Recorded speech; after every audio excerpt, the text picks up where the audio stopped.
All right, and welcome on back to First CSP, channel dedicated to bringing you the first council shoulder patch issue from all councils in Scouting America, both past and present. Today we're going to take a look at Sioux Council 733 out of South Dakota. Council was actually formed as the merger in 1927 of Hiawatha 733 South Dakota. That is distinct from the Hiawatha we've looked at out of New York, but existed back in the 1920s.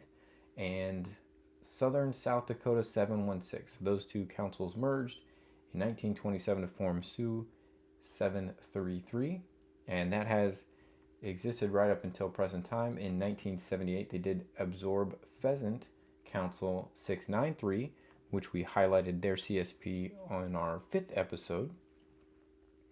And they are again an active present council. So let's take a look at the first issue from Sioux. There's some interesting things for us to take a look at today that we've mentioned in previous episodes, but haven't necessarily had complete examples of, which we're fortunate to have today. So here is the first issue from Sioux Council. It is a twill patch. You can see the sky here. This light blue is twill. So they produced a total of 3 twill issues from Sioux Council, T1, T2, T3. So we're starting off here with the T1, listed as having a red border, light blue sky, and red lettering. And that's it as far as the definition in the collecting guide defining T1.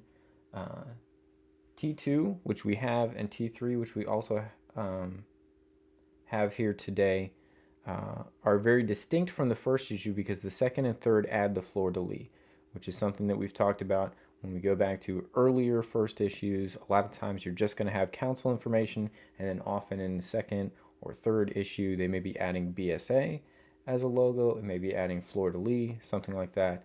And so this one, the first issue, is distinct because it does not have the fleur-de-lis.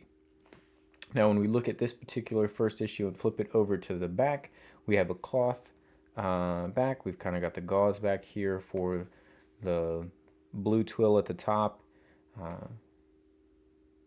very reminiscent of earlier CSP patch construction. However, we follow that up with 2 additional T1s that are different production runs. So let's take a look at another one. We can end up comparing and contrasting these, but here we have a distinctly different T1 issue from Sioux Council. Now it still meets all those criteria that we talked about. We can see still has the red border, light blue sky, and the red lettering for the council name, as well as the states of Minnesota, South Dakota, and Iowa. And it is the same representative image. We're going to find that when we put them up against each other, we do note that the wooden poles that would be creating the teepee out the top here are different. There's only 3, where in the other issues we're going to see there's generally 5. There's no distinction made, and they did not break this out into, T1A, T1B, T1C. They do all treat this as a single issue. I don't know if it was the case that in previous collecting guides they might have broken these out. We have never had these labeled with a 1A, 1B, and generally if we go back in time in our own collection, which we've had these for some time, we would have those identified as 1A or 1B if they did exist as descriptions in previous collecting guides. So I don't believe this issue was ever broken out into multiple variants. They've just always treated the different production runs still as the first issue. So we saw the first one was that gauze back, and now we can see that this issue has moved to a plastic back. So one of the key differentiators between the first one we saw and this second, still first issue from the Sioux Council. Again, we'll put them kind of up side by side here in a moment. Actually, let me do that here. So here is the original cloth back one that we looked at first. I'll try and move this down and put this up at the top. And we are going to see there is a distinction in the poles that are used to create the TP. It does not look to me as though it's a thread run, which could give you the variation there. It looks like it's actually a difference in how it was sewn, because these are much thicker. It may have been a different production company. I'm not entirely sure. Obviously, the outlining here looks a bit different. It's a little thicker on the mountains for the outlining. This is a thinner outlining. It is trying to represent the same uh, picture. We are seeing the same graphic that's constructed, but we can see it's just slightly different in its production. I would also say that the thickness here on the lettering looks slightly different, with the top one being maybe just slightly thicker. Visually, it comes across as different appearance. We have a slightly darker blue sky twill here. It's also worth noting that there was no reproductions ever listed for Sioux Council. Usually the collection guide, if a reproduction was made, will have at the end of that council's issues a listing for reproductions that are known. So again, this isn't expected that it was a reproduction. This is just variation within multiple production runs, still considered to be the first issue. Now, with that, we again have a third first issue distinct from the first two. Now, it may well be that the second and third one that we're looking at, because this also has a plastic back, may be the same production run, and the TP poles here at the top actually are just a thread run variation. It doesn't appear to me like that's the case, but it may be the case. So here, this is another one. Again, if we look at the outlining here again, it's going to look slightly different along the, so it does appear to be a distinct production run. We'll flip this over. The back also looks slightly different. And actually, let me put these up together.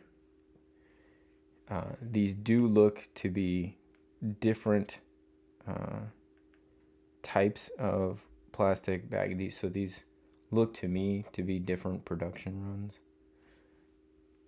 So this is the second and third first issue that we're highlighting here. Again, let's see if I can get that moved down. Yeah, so we can see the difference is pretty distinct as far as the poles at the top. The outlining on the mountains looks slightly different. Even here, we're seeing a difference in the color of twill.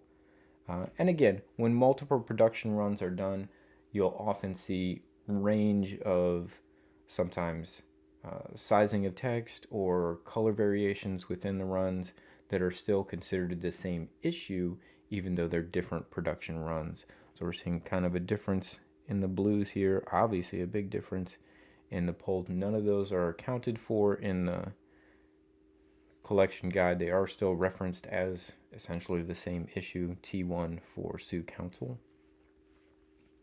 We'll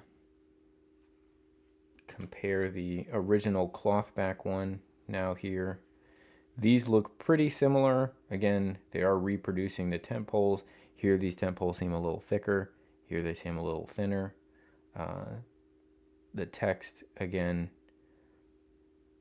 looks fairly similar. Here, the color seems to match better on the twill. Again, just comparing the backs here. Here we've got the cloth back on that first one we showed. Now, it has been the case in our collection where we've seen something like this many, many times, where there are multiple production runs of a first issue. Oftentimes, maybe one of the earlier runs is a cloth back, one of the later runs is a plastic back. Usually, if they're treated the same, there's not even a mention of that in the collecting guides, that there are, multiple production runs, etc. And oftentimes, for the majority of our collection, we've kind of separated out into a single set of what is our first issues, and then we've pulled out duplicates, and not all of those are housed in the same place. This is our family collection, so the collection is spread across the family in multiple locations to some degree. So I won't always have representative examples from each council where we do know or have in the collection as a whole, say, a cloth back and a plastic back of the first issue. I will oftentimes only have one of those here, but I did make it a point when we were setting everything aside to pull all of these from the Sioux Council, because I thought that they were a good example that this does exist within the CSPs, and is something that people that maybe are less familiar may not be aware of, and we could use this as an exemplar to kind of highlight how that's happened over time. So there's your first issue in a couple of different runs from Sioux Council. As we said, they only made 3 twill issues at all for Sioux Council. The rest of their issues are all completely embroidered or solidly sewn patches. So let's look at the second issue. And here they wanted to add the fleur-de-lis. So we can see they did add a type 1 fleur-de-lis here on the left-hand side. And the second issue is defined with its red border, white sky, white fleur-de-lis, red letters, and this was actually a mistake. What they intended to do was take that first issue and just reproduce it, adding a white fleur-de-lis. Unfortunately, the manufacturer put it on a white twill instead of that light blue sky that we saw on the first issue. So this is the second issue. It is listed as an error because of that white sky.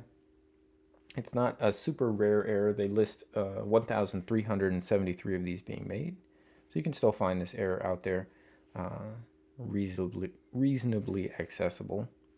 And then their third issue, which was the last twill before they went to just solidly sewn patches, is just correcting that error. So here we have the T3, and it is, again, a reproduction of, not a reproduction, but they are copying the imagery from their T1 issue with the blue sky, now adding in that fleur-de-lis. Again, here we see again the type 1 fleur-de-lis, so it's all just one direction.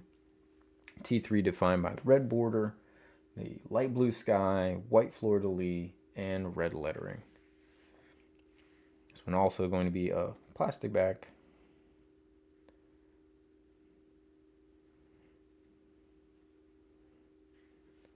And that was the third and the last twill issue that they've produced, I believe, up until this point. Yeah, I don't see any other twill. So everything else has gone to solidly sewn patches. And we'll just put kind of that representative. I like the cloth back, kind of the what I would assume is the oldest one they've produced, but that's not necessarily the case. There are certainly times when a plastic bag was produced older than a later cloth bag. I think that happens more rarely, but I do believe in this case that is. And then ultimately, what they wanted to get to as the T3, they did have that mistake in between with the T2 white sky. So this is Sioux Council 733 out of South Dakota. Again, later would absorb the Pheasant Council, which we had in episode 5. If you haven't seen that episode, I'll make sure that it pops up as the video link at the end of this video, so you can just stay tuned a moment and that will pop up for you to go back and check out as well. Otherwise, you can check any of our previous episodes. We do have a new episode every single day. I want to thank you guys for stopping by and watching. I hope you did enjoy the content. I hope you have a great rest of your day, and we'll see you on the next episode.